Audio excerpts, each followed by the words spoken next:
Баршаңызға қайырлы күн. Бүгін тауықтың төс етінен котлет пісіретін боламыз. Міндетті түрде дайындап көріңіздер. Өте оңай әрі жылдам дайындалады. Тауықтың төс етін жіңішке етіп, ұсақтап турап аламыз. Осылайынан майда етіп, барлығын турап аламыз.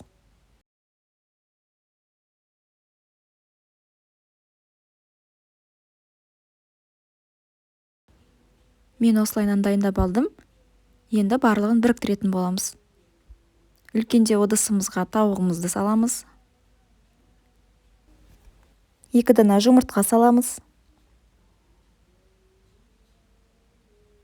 Қаймақ 2 ас қасық.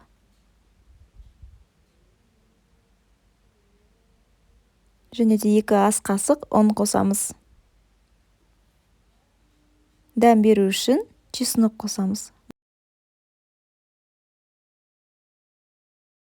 Осылайынан қосып алдым.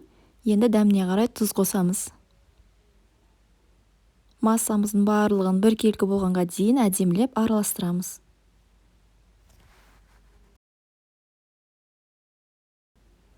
Және де өздеріңіздің қалауларыңыз бойынша укроп қоссаңыздар болады. Менде замороженный укроп.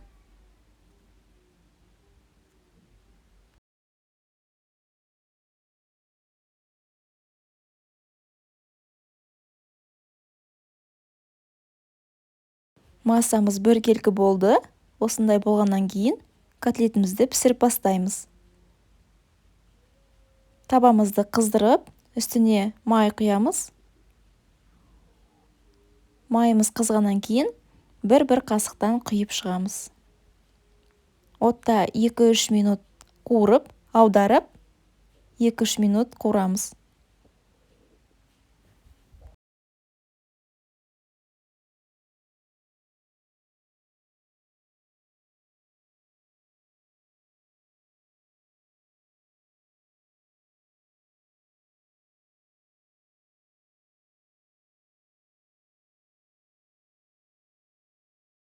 Барлығын осылайынан қуырып алып шығамын.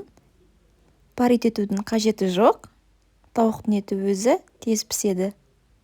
Менің котлеттерім дайын болды.